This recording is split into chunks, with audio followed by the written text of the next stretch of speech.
Good evening. My name is Tim Neff. I'm a Vice President and Director of Museum and Education at Soldiers and Sailors Memorial Hall and Museum, located in Pittsburgh, Pennsylvania. I want to welcome you all this evening to our Spotlight On program.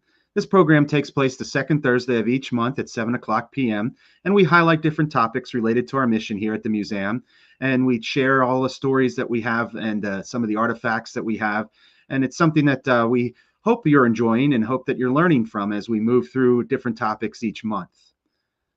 If you're not familiar with Soldiers and Sailors, it is located in Pittsburgh, Pennsylvania.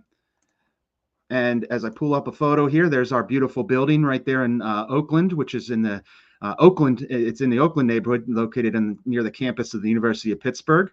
And the building there was built back in 1910 as a Civil War memorial, but today it stands as a memorial and a museum that honors all veterans, Civil War through present day.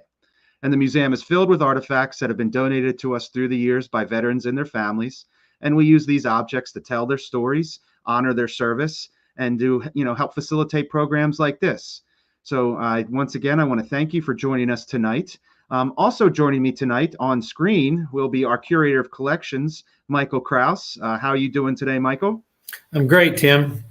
Glad to be here with you. Yeah, very happy to have you with me as well. And we'll be walking through today the topic of the story that military uniforms tell.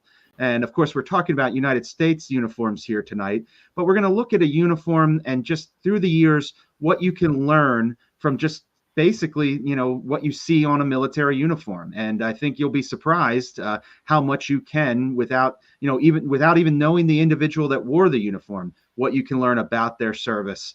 And we're going to start here. Let me pull our slideshow back up. Oh, let me start here. Let me point out, if you have questions and answers, if you're on Facebook, all you have to do is submit a comment, and we'll get your question and answer that at the end. Or you can email us if you're watching on YouTube at soldiersandsailorspittsburgh@gmail.com, and we'll get you an answer via that email as we move along. So please, if you have any questions or comments, feel free to share those as we go along here. As I said, we're going to be looking at military uniforms and the stories they tell, and we're going to start just with a quick overview, I think, of some of the types of insignias, symbols, patches, the kind of things that we're going to see and what they can represent as we move through tonight's program. I'll go real quick here from left to right just to set a little stage here. It starts on the left there with unit membership. That's usually something that's going to have a symbol that represents the unit you're serving with, the division, whatever it may be. That's going to usually appear on a sleeve. So that's going to be a unit membership patch. That's one thing we'll be looking at. A second one we'll be looking at is rank. That is something that is obviously probably one of the more common things. I think if you ask somebody what you would expect to see on a military uniform, they would say, of course, a soldier's rank would be on there. So that's the next kind of thing you'll see. Then we have what we would call a service stripe, which will help tell you about the length of service for a soldier, and we'll show you where that will be found on most uniforms. We also have ribbons that represent usually acts of valor or just other accomplishments or, details about a soldier's service, and we'll talk about those. And then finally, we have badges, and I'll also put in here pins. Badges and pins can appear on uniforms to also represent different accomplishments or, citations for units and for merit and things like that. So we'll be walking through all these different types of images and things that you can see on military uniforms here. Now let's start with a brief history. I think we could spend a lot more time on this, but we're just going to move quickly, I think, through the idea of how did we get here? How did these things come about? How did we get to where we are with what we see on military uniforms? And Michael, I'll let you take it away from here a little bit and tell us, just some of this basic early history of, how uniforms and the insignias and patches came about. Sure. Before the Civil War, American uniforms were pretty unadorned as far as medals go. There would be fancy trim and those kind of things, but medals and decorations were not something that the American culture and military culture had yet adopted. And then, when you look to Europe and you see soldiers in France or in Germany and Austria and those countries, they're just bedecked with medals. And I think the U.S. didn't want to really emulate that and preferred not to have them. But we get into the Civil War and we have this, especially in the North, this massive army, several armies broken up in different armies, and hundreds and thousands of men. And they're all wearing the same blue uniform, dark blue coat and light blue trousers. And you get into a battle and there's confusion and all kinds of things happening. And commanders are trying to rally their men or find their units. So it was this guy, Philip Kearny, who was an American general. He had served in the Mexican War, lost an arm. He had one arm when he became a general in the Civil War. He devised, he wanted his troops marked in a special way so that they could be seen on the battlefield and he would know them. And that was through the adoption of a red patch, a diamond-shaped red patch.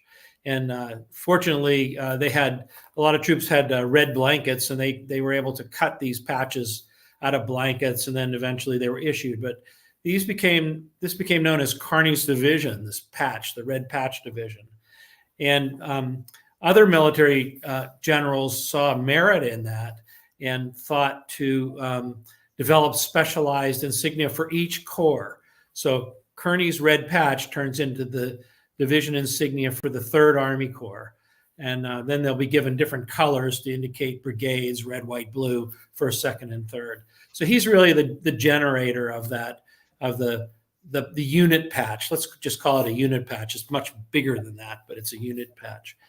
And you get in, then you move forward through military history and you get into the Spanish-American War, and you start getting campaign ribbons and medals. Now, there were retroactive medals given for the Civil War and Indian Wars, but the Spanish-American War, this medal comes out during the time, and it's issued to soldiers who participated in it. We're just talking about one medal. We're not talking about a chest full of medals. We're talking about one medal.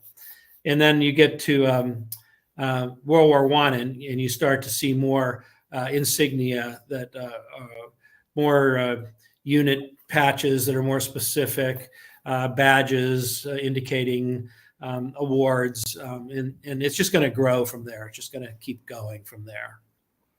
Yeah, I think, my take from that is, it's not something you can pinpoint a singular date to say this is when this started or this is when it, it's very organic the way it came about. And, some of it came out of necessity. Some of it came out of wanting to show pride in, your service and what you accomplished.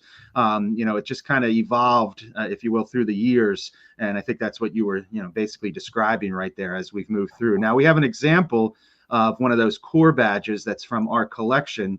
Here, this is on display in one of our exhibits. And of course, this is on a kepi, a hat for a soldier. So, when you talk about a uniform, sometimes maybe that's not what you're thinking of, but of course the hat is a part of the uniform.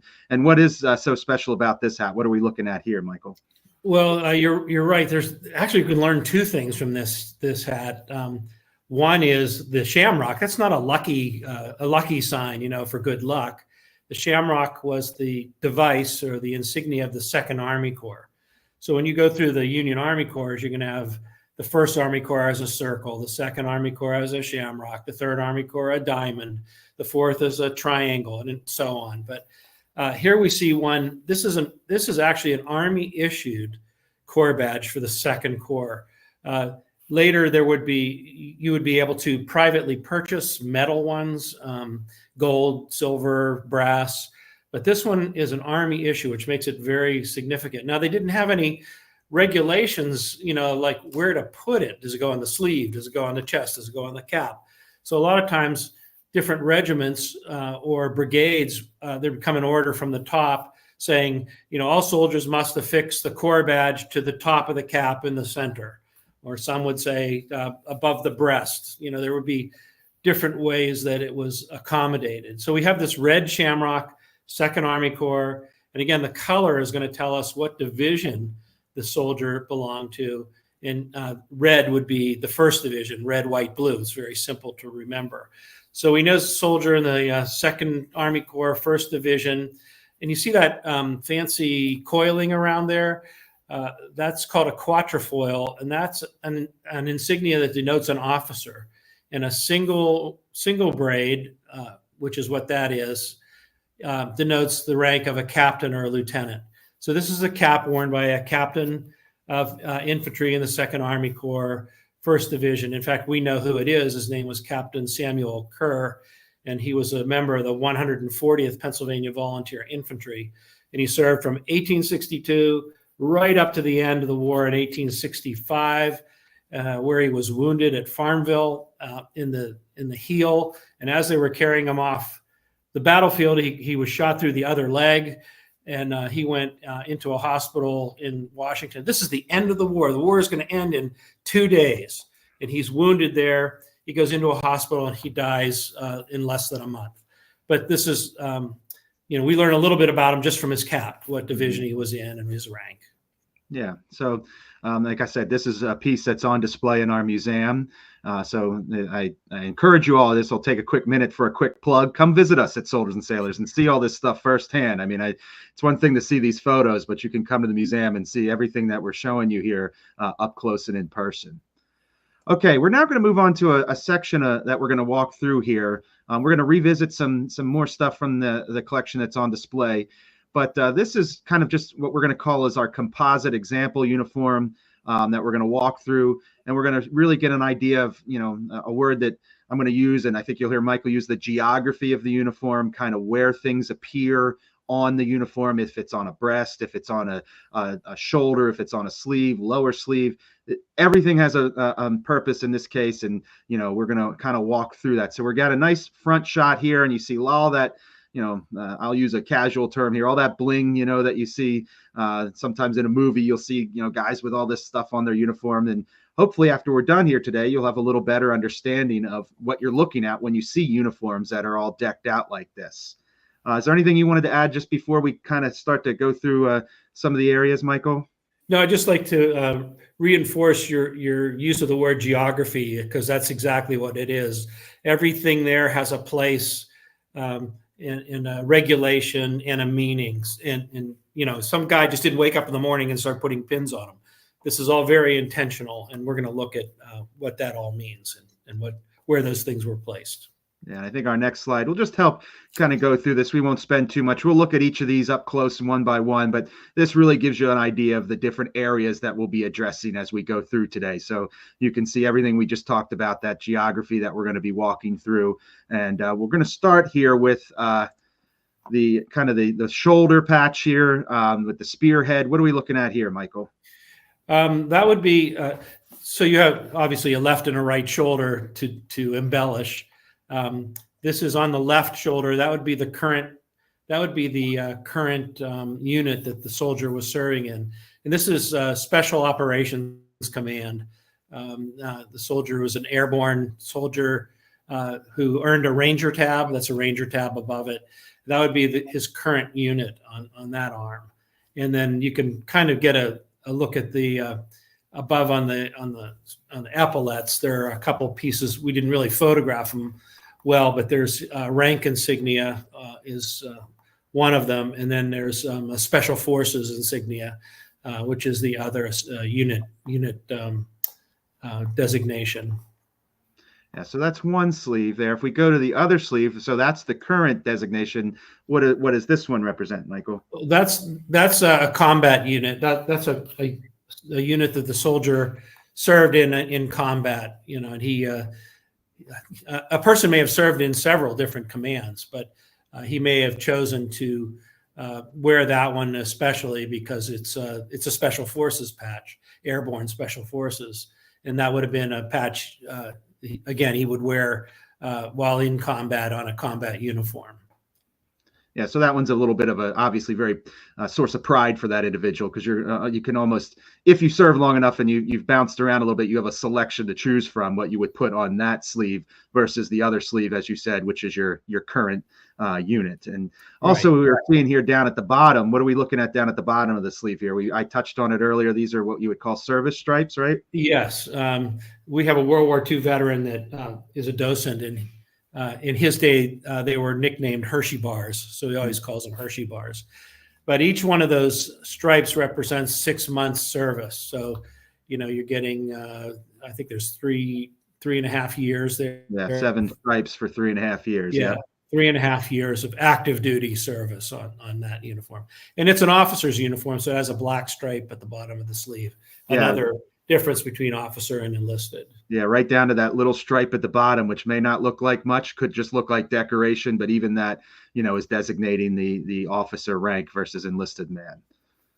All right, let's switch over now to where we see a lot of bling up on this upper breast here above what you would say your left pocket there. Yes, yeah.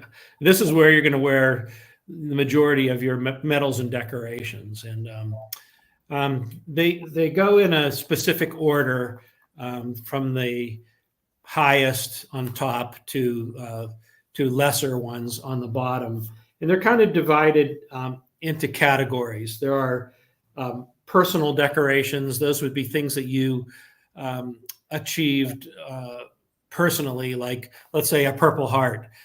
So that's not something everybody gets, but if you had been wounded, you were presented with a Purple Heart medal and you would wear the ribbon. So that's a personal decoration.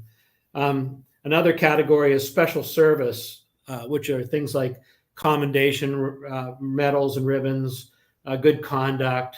And then the third class is United States service medals. Those would be campaigns that were participated in by the soldier as a member of United States forces. And another last category is foreign medals, with campaign medals, which were awarded by countries that were not the U.S., but let's say a soldier was in Vietnam and he would get the U.S. Vietnam campaign medal, and he would be able to wear one presented by South Vietnam as well. So that's so we see all these, and this is a storyboard. I mean, this is a pretty amazing thing. And above the medals, you'll see a set of wings. That's an aviator, and above that is a badge which is pretty coveted. It's pretty important, especially among soldiers. It's the Combat Infantry badge, and that is awarded to soldiers who have served 30 continuous days in action, or if you were wounded before your 30 days, you were also were awarded a Combat Infantry badge. This one has a star above the wreath, and that means that this soldier fought in 2 different wars. So we're looking at Vietnam, and we're looking at Kuwait. I can just tell by the ribbon bars, but that would be 2 times in combat for more than 30 days. The lapel, because he's an officer, has a U.S., which is cut out. An enlisted man would have one in a circle.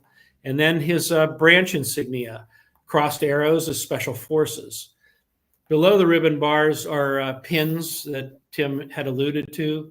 The one on the left is Pathfinder. That's a very specifically trained soldier who a lot of times they land before air assaults or parachute jumps to mark out areas where landings are going to take place.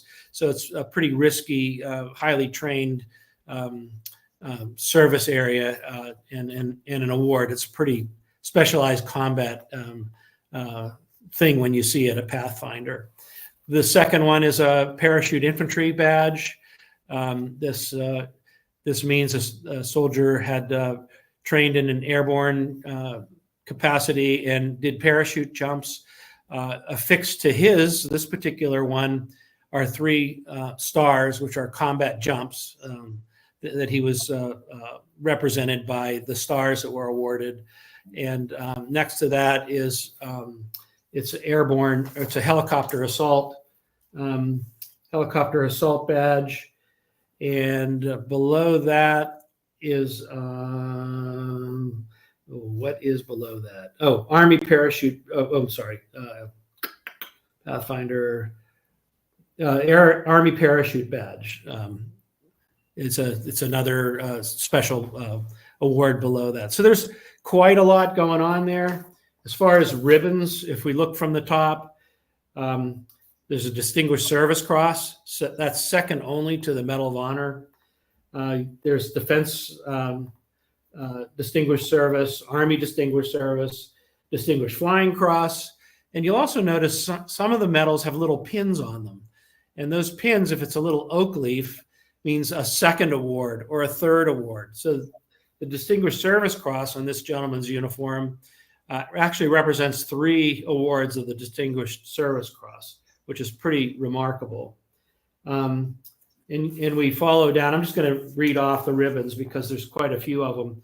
Defense Meritorious Service, this medal, Meritorious Service Medal, Air Medal, Joint Services Medal, Army Commendation Medal, Good Conduct Medal, National Defense Medal, Armed Forces Expeditionary.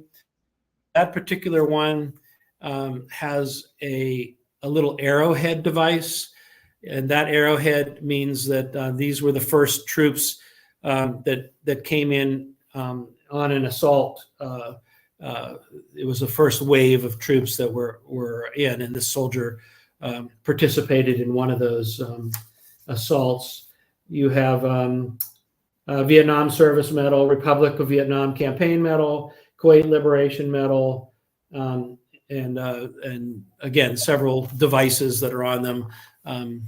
Sometimes you'll see the letter V, that's for valor. That would be on a Bronze Star. But mostly it's the oak leaves you're looking at. Oh, and like on his Vietnam Service Medal, there are little stars affixed to the front, and each one of those stars indicates a recognized campaign that he participated in. So he would be given, due to what his record was, a star for each one of those campaigns. So there's quite a lot going on this uniform. Yeah, I think, it really boils down to, as far as order of precedence, as I'm understanding it, you've got the medals for valor up top. That's going to be, at the Medal of Honor being at the highest, and we'll talk a little bit more about that later. Distinguished Service Cross, what we're seeing here, Silver Star, Bronze Star, you move down through the Purple Heart. Then you get into some of your service medals, the good conducts, the meritorious service, things like that. And then you end with the campaign, if you will, like where, places you've served, and then you have all the additional pieces you can add on there. Mm-hmm. So yes, lots of bling. I know that combat infantry badge, like you said, that is a real source of pride. I think a lot of soldiers are very honored to wear that and show that off, because that does, stand apart.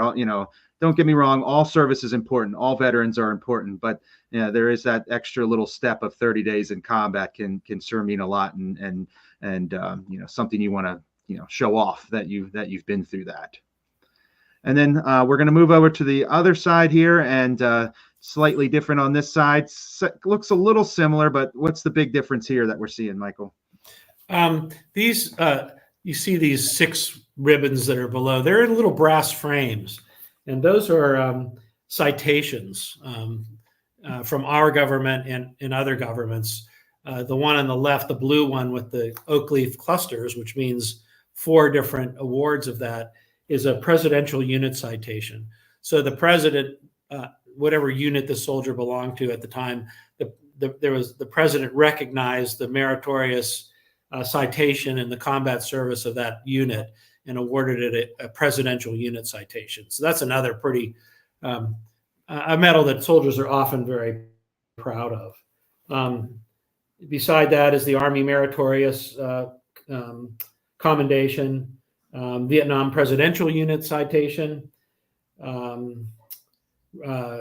Vietnam Gallantry Cross Unit Citation, and Republic of Vietnam Civil Actions Unit Citation. So there's, a number of Vietnam-related presented by the Vietnam government, and then the U.S. one, and above that is a paratrooper's wings that I could not identify. So I'm sorry that I couldn't. I think it's U.S., but I'm just not really sure. Maybe one of our viewers would know what that is. Yeah. Well, and I think that, that leads us to the kind of the little reveal here for this uniform. I'm going to go back to the front shot here. As you can imagine, I'm sure some people who are listening to this wondering, man, who is this guy, right? Who could be, living through all this? And Michael, do you want to give us the news here?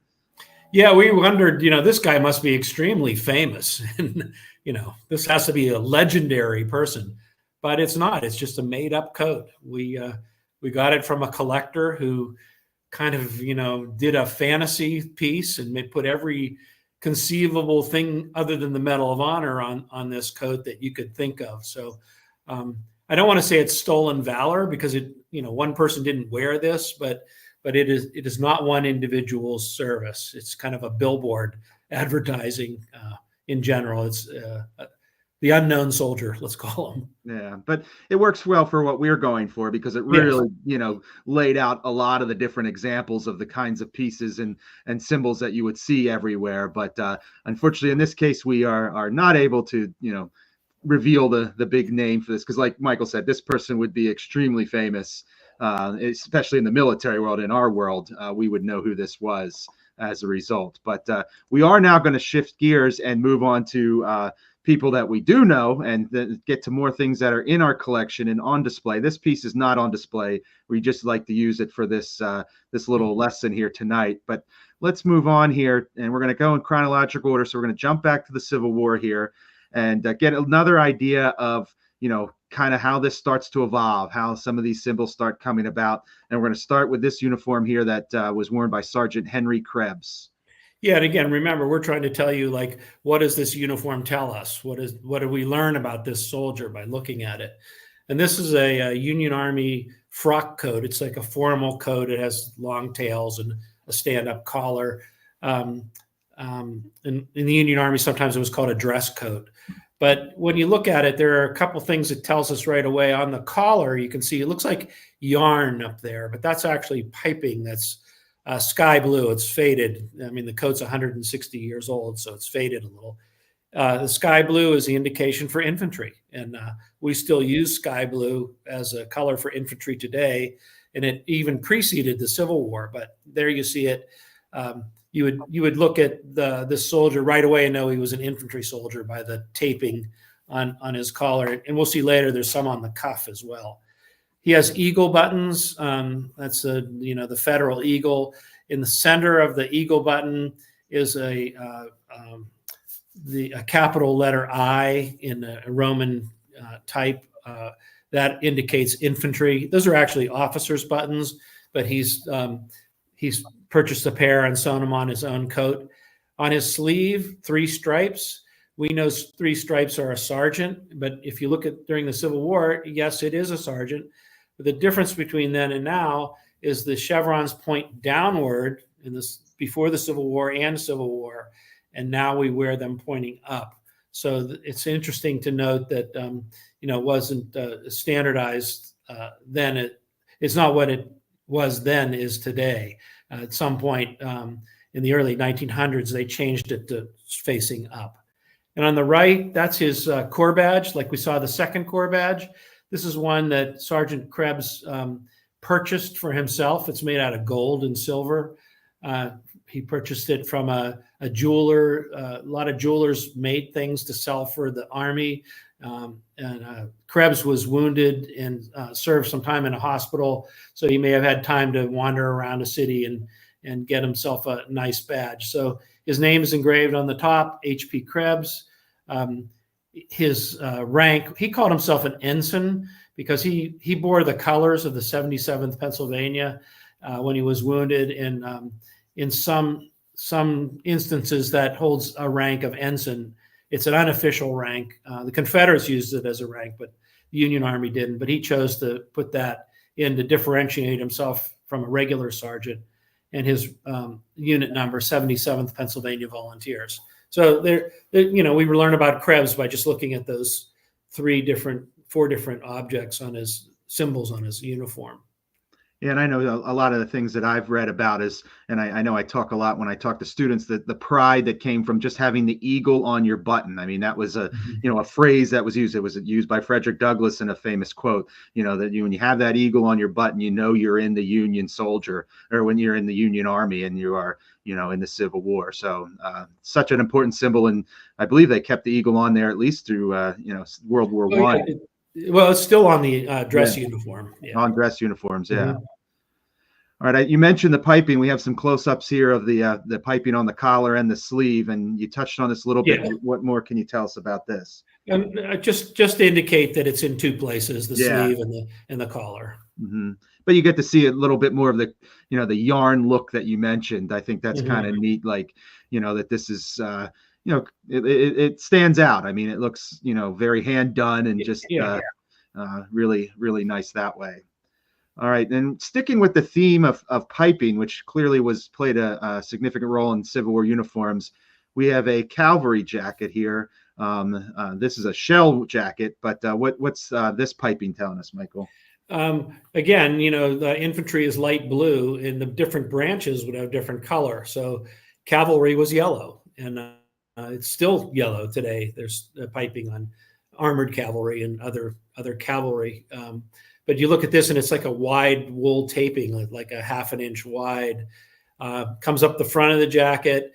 And these jackets had very high collars. Soldiers didn't like them; they trimmed them down. But there are, literally like 1, 2, 3, 4, 5 rows of taping and piping on that collar. So it's very noticeable and dressy, very flashy. The jacket Tim mentioned was a shell jacket. That's a short jacket that only comes to the waist. Most like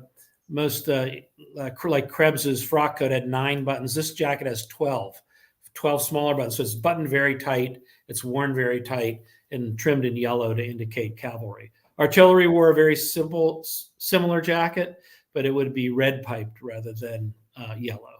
Yeah, so we have blue for infantry, red for artillery, and yellow for cavalry. And you mentioned the trimmed down collar here, and that can tell us a little bit of a story about this individual soldier, but possibly being on the smaller side, and struggling with that tall collar, and so maybe even without not necessarily a symbol or just the way it's tailored or the alteration to it can tell us a little bit about that soldier.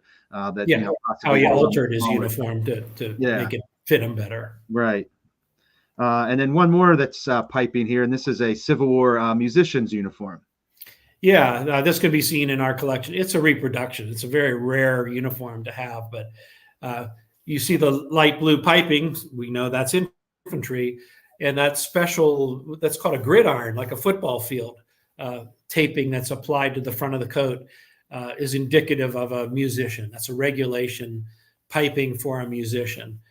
So right away, if somebody's wandering around camp with that jacket, you would know he's a fifer or a drummer, or perhaps played in the brass bands that accompanied Union regiments for a while.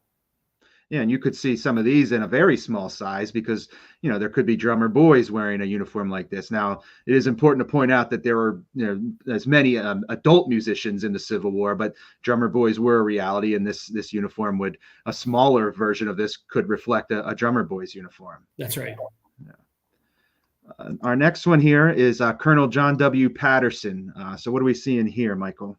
So if we're looking at a man from a distance, 10 yards away, and there are a double row of buttons on his jacket, you better look sharp, because that's a field officer.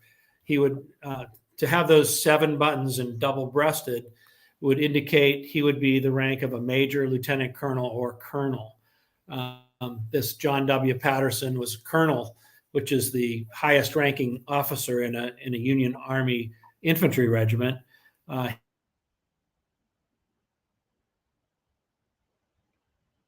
Oop, we might have lost Michael here for a second.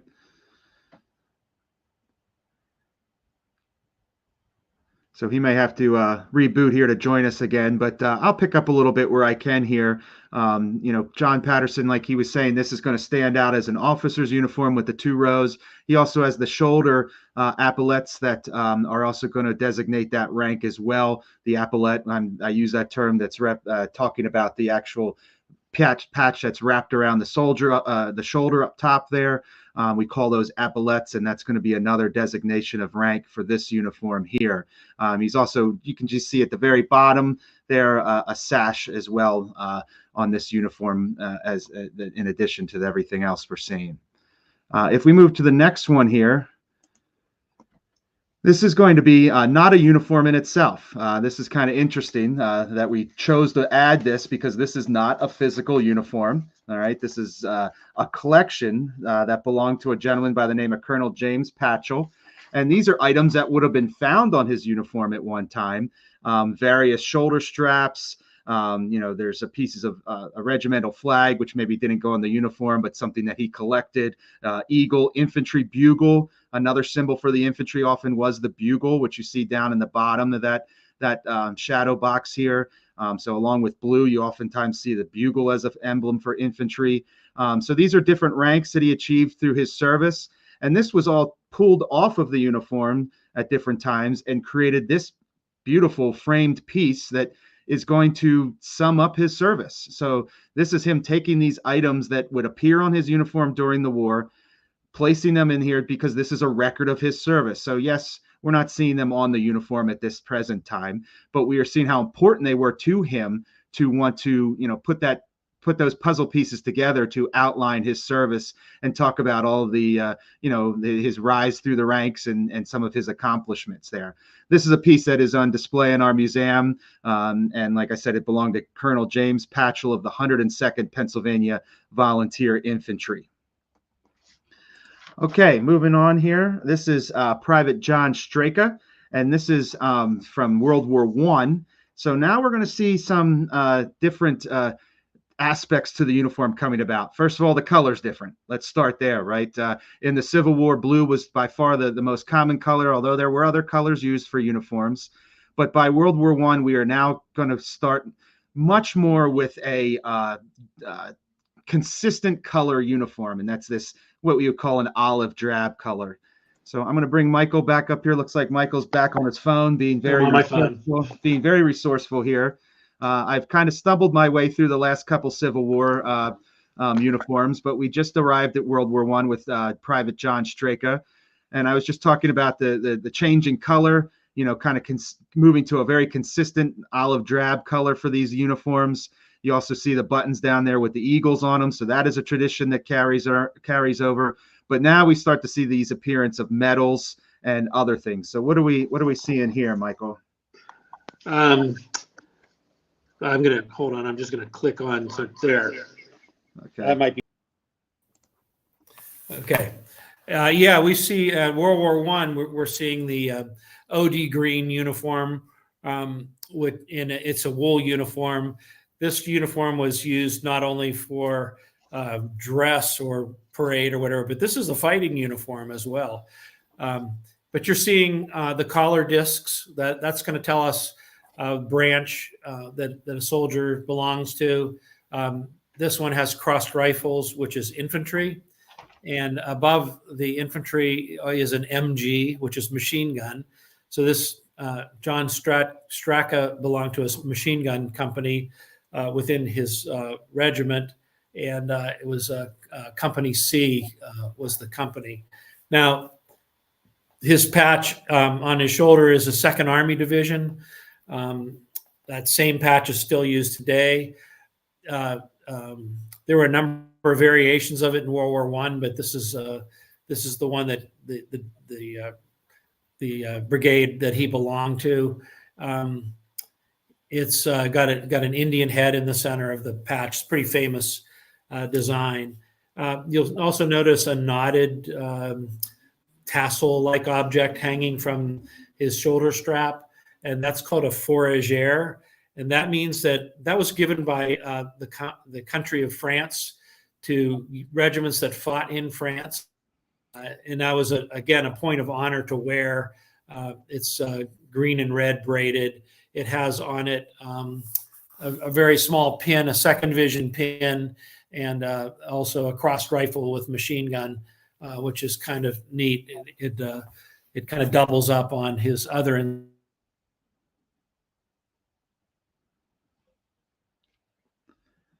Okay, looks like he's having more connectivity issues. Must be some crazy wavelengths going around in Oakland, around Michael's place. So yeah, he was touching on the fourragère, the braided piece there, also doubling down on the machine gun emblems that we're also seeing. There we go. Sorry, yep. I don't know what's happening. Hurricane. Yeah, right. Oh, still in and out. But we also see there the medal there with the Indian head. All right, so that's going to be a 2nd Division once again represented. That's going to be a post-war medal. That's going to be something he adds after the war to signify who he served with. And then in the far left is a Purple Heart. All right, we talked about that ribbon that we saw on the composite uniform earlier. Now we see the actual Purple Heart worn on the uniform, and we see 2 oak leaf clusters. So when we touched on that earlier, that means additional awards of that medal. So in this case here, Private John Strachter was wounded in combat 3 times. So we received the Purple Heart Medal and then an oak leaf cluster for the additional 2 wounds. And then in the center is the World War I Victory Medal. And it also has different battles that he served in along the ribbon there. That's kind of the slight little bars you can see crawling up the ribbon above the medal. And that's a medal that every soldier that served in World War I got. So it's very common. But when you add the embellishments of those different battles, and you can see he's got, it looks like at least 4 or 5 of those on there, that's going to add to that source of pride, and that kind of showing off is not the right word. That's what's coming to mind right now. Kind of showing that, that all the places that you saw battle in World War I on that victory medal. So you have just the appearance now of medals. We touched on that earlier, how medals were going to start appearing on uniforms in this kind of Spanish American and in the World War I time frame. So we see the Purple Heart, the Victory Medal, and then that 2nd Army Division Medal, which, like I said, would have been added after the war was over, kind of as an extra piece there. See me? Yeah. Yep. Gotcha now. Yep. I'm going to try to stay on my phone. Okay. All right. Yeah, hopefully that works a little better. Yeah, good job. I heard you catching up on the Purple Heart and the Victory Medal and all that. So I'm glad, that you're very well versed in this too. Picked up the ball and ran. Yeah, doing the best I can here. And now this one I am familiar with because I just think this one is really fascinating. And this is World War I patch on the sleeve there, which represents the camouflage corps. And it kind of can go along with up on the collar. You can see a little castle pin next to the letters US there towards more of the front of the collar. And then as you come back towards the shoulder, you see a little castle for engineers. So within the engineer corps, this is a uniform representing the camouflage corps. And of course, what they're using there to represent the camouflage corps is the chameleon. The chameleon, of course, can camouflage itself to its environment. That was the goal of the camouflage corps in World War I, was to try to start to hide, mainly at the beginning, objects, tanks, things like that. Eventually, even helmets started to be toyed, or we have a few examples in our collection of helmets that were painted for camouflage. We're not talking about uniforms necessarily being camouflage. That will come later. But this is kind of the birth of that concept of camouflaging, and they represented that with that chameleon patch. Am I forgetting anything there, Michael? No, you're absolutely right. It's actually a very rare patch because it was a very small part of the engineer corps that did that. And I think we're running down. We may not know eventually who wore that uniform. We think we're on the right track, and we'll add that to it on display. Yeah, and I think I didn't mention on the shoulder that's lieutenant, right? That we're seeing there on the shoulder. Right. That little bar that's up above the chameleon there is his lieutenant. So yeah, I know you said you think we might be getting close to a name, and hopefully we can get that sooner than later. Because like you said, there's not a lot to choose from when you start to get into the camouflage corps. Mm-hmm. Now, the next one we have here, this is a 93rd Division uniform. And once again, this is another one like the last one where we don't know the individual who actually wore this, but we can get a story just from looking at the uniform. And Michael, what do we see in here? Well, again, you see the OD jacket, the olive drab wool jacket, but it's patched. That means it has a unit patch on the side, and you're right, it's 93rd Division. And this was an African-American division. There were the 92nd, 93rd. The Army was segregated at the time, so there were black soldiers with white officers commanding them. But the 93rd was one of the very first units because they were ready and already trained to go over to France. And when they got to France, General Pershing, who had served with a black unit in a black cavalry unit out west, didn't want to integrate black troops with white troops. He thought there might be a problem.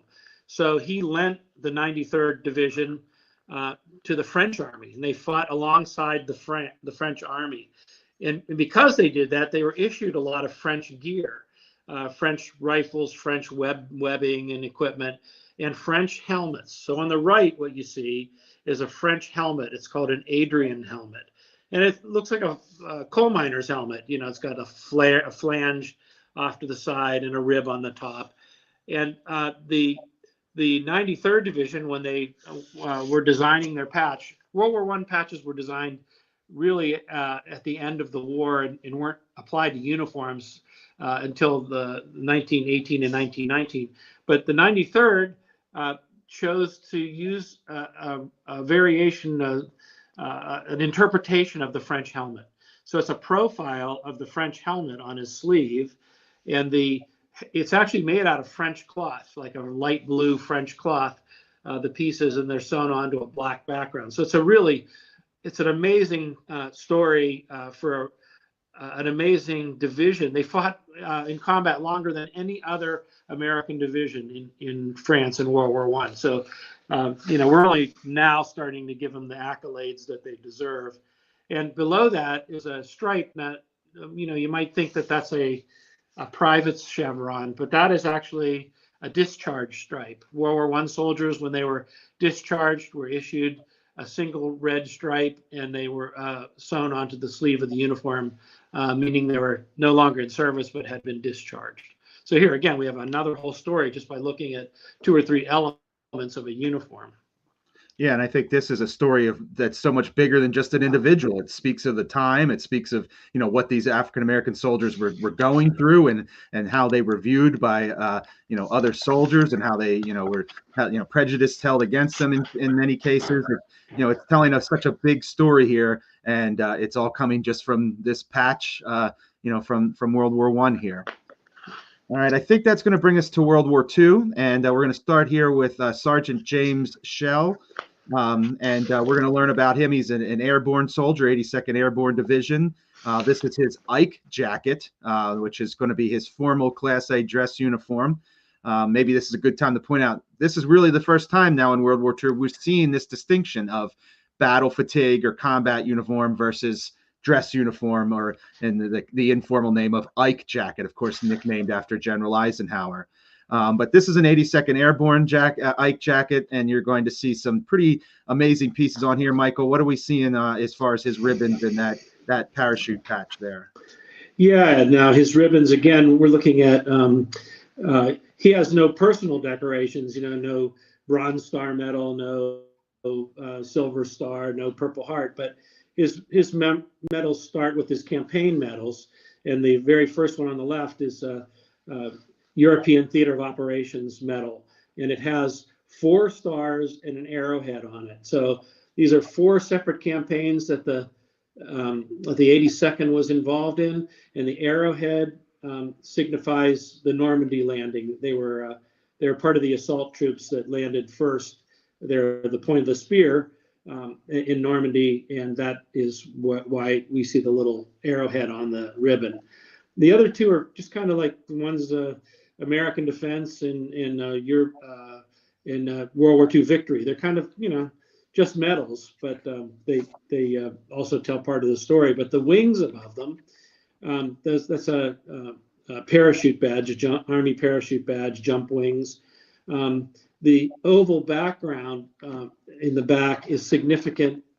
I forget what regiment it is. It's one of the maybe 504th. I can't remember.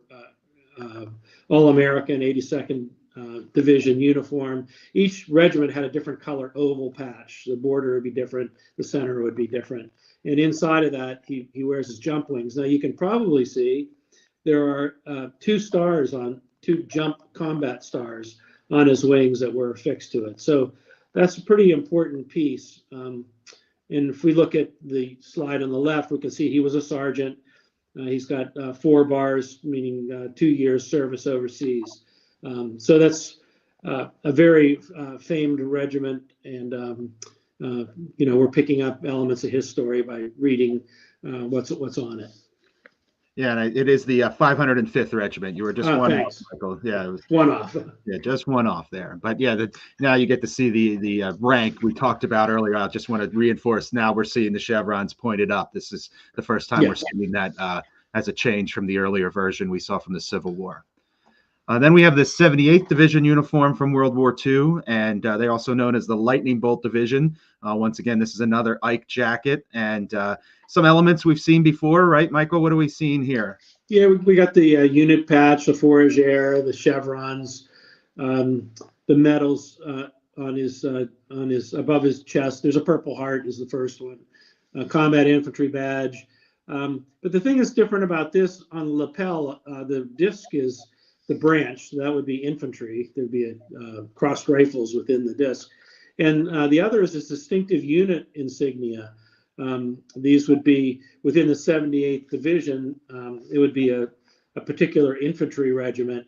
And the ones on this uniform are interesting because they were made in Germany right after the war. The war was over, and to kind of jumpstart some of the German industries, they were making insignia for U.S. troops. And we call it theater-made distinctive unit insignia.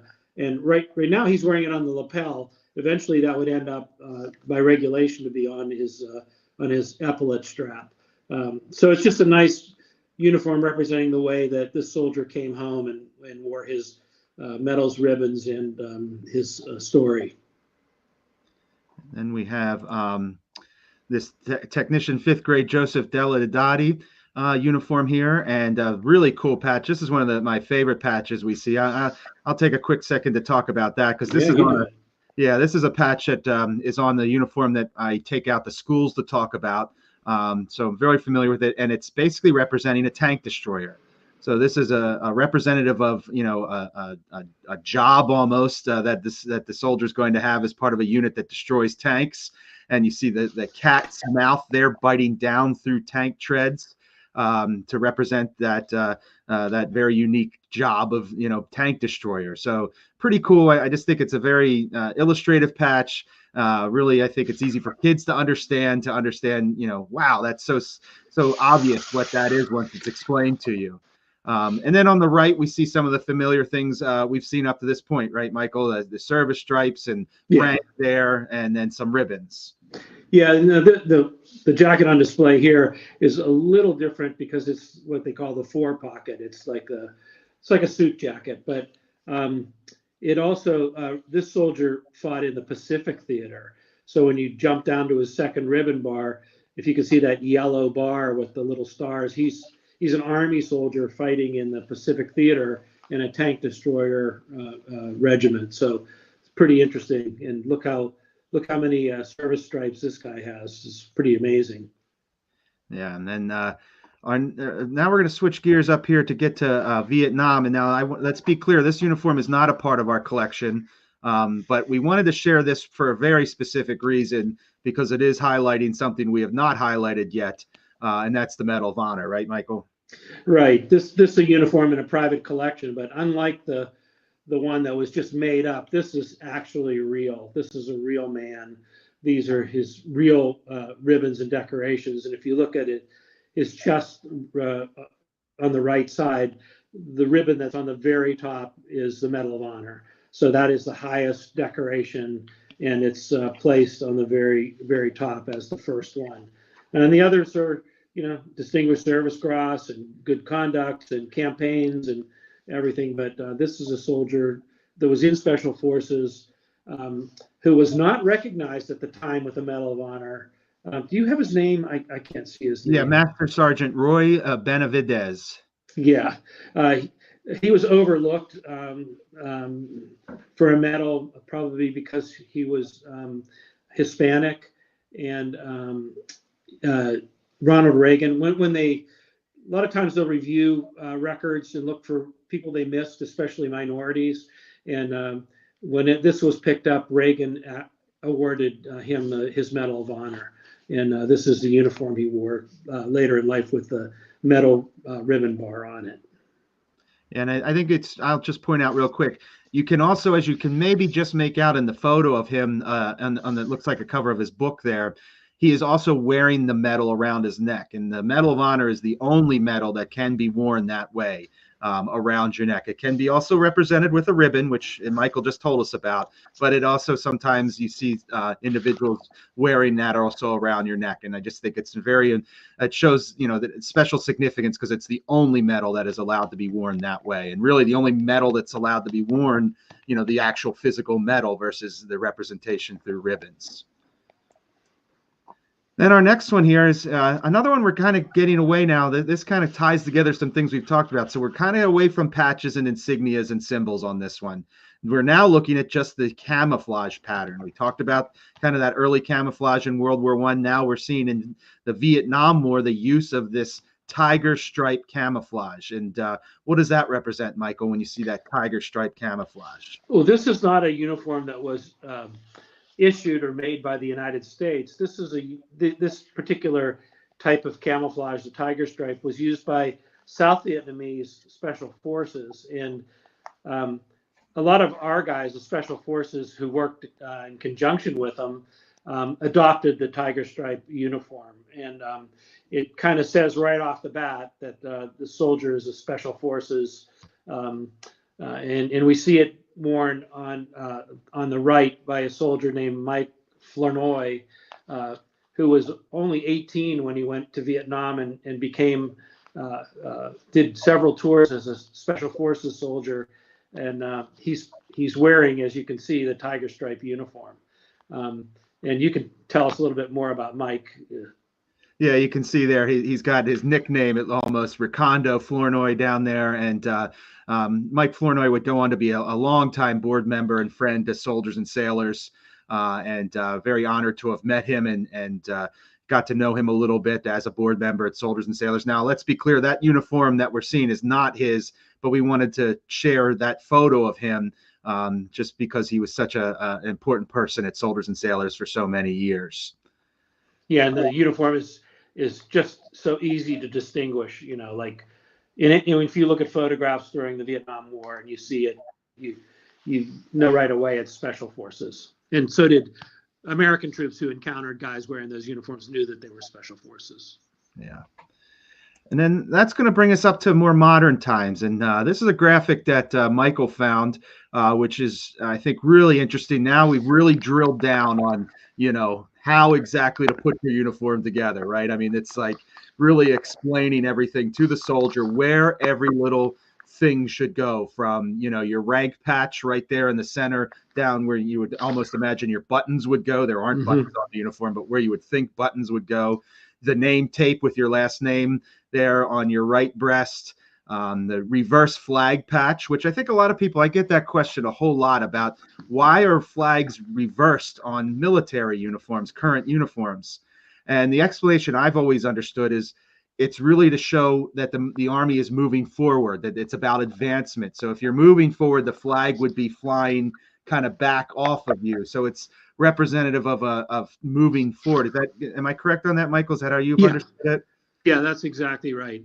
It does seem a little unnatural, but as soon as you hear that, you see it like it's, you can't unsee it. It's always moving forward and the flag is flying in the wind as you're pushing forward. Yeah, so it's a question that as soon as people see that, especially my Boy Scout groups, they always are curious. I just got done telling them about flag etiquette, and then they see that. But you also see the insignia for former wartime service on the sleeve there. That's something we touched on a little earlier. You see the flag patch on the other side, combat badge, branch tape. I mean, it just boils down the whole thing. Is there anything specific you wanted to mention about this one, Michael? One thing is the patches on these types of uniform are on Velcro. So, a hook and I forget what they call it, a hook and something. But they can be easily removed and put on and taken off, because there are times when they don't want soldiers wearing patches in combat to identify the units. So they could be easily removed, or the uniform could be laundered or those kind of things, but no longer being sewn on. Now they're being pressure mounted onto the uniform. Yeah, we get a little bit better look at that here with Dan Casella, Sergeant Dan Casella's uniform, and you can see the Velcro field there where he's got the keystone patch on the sleeve there, and there's the backwards flag on the other side. Go ahead, Michael. Oh, his rank and his name tape are there too. Yeah. Yeah. And Dan is a former intern at Soldiers and Sailors. I know he did at least 2 tours over in Iraq. This is on display in our museum here. He's got his body armor on there, something else that we haven't seen up to this point, wearing of the body armor, and then the Velcro patches that we see. Now, the next one we have is Captain Matthew Boshin. And what do we see here, Michael? Well, we're seeing a desert camo. In Iraq, Afghanistan, there were several variations of American uniforms. They went from sand color to digital, but we're looking at Boshin, and he's got his army tape over the pocket with his parachute badge, so he's qualified as a parachutist. On his lapel are his insignia is cross sabers, which is a cavalry insignia. He's a part of an armored cavalry regiment, and it's the 14th Regiment, and there's a company letter under that. And his rank insignia is on the other side of his lapel, on the right side, on the collar, and his name tape above his breast. And then the last uniform we have here, and this was one that I added kind of last minute, just because we've talked so much about symbols and patches. This uniform tells a story in a different way. It's completely stained in oil, and this is representative of some of the early forces over into Iraq, encountering burning oil fields, and this obviously got all over Lieutenant Colonel Wayne Dudding's uniform. You can see the little specklets, especially on this picture on the photo on the right there. And so this uniform is telling a story in just in the kind of condition it's in, and it's giving you a little insight into, that what this individual went through in during their service, dealing with the burning oil fields. Yeah, it's a wonderful story Wayne has told us. If you come to Soldiers and Sailors, you can read it. But yeah, we love to see. And we examine things like that. How is it used? Where is it worn? What are those things telling us? And these specks of oil relate to his service, trying to in the oil fields when they were on fire, trying to turn off the supply lines. Okay, so that's going to bring us to the end of the program today. I do want to point out one comment we got from William Bray, who I know is a longtime viewer, has watched many of our programs. And he just wanted to make a comment that he reset Samuel Kerr's tombstone in Hookstown last fall. So going back to one of the first slides we did about Samuel Kerr, I know William Bray does a Herculean effort of taking care of graves, especially Civil War graves. So thank you, William, for tuning in, and thank you for all the hard work that you do.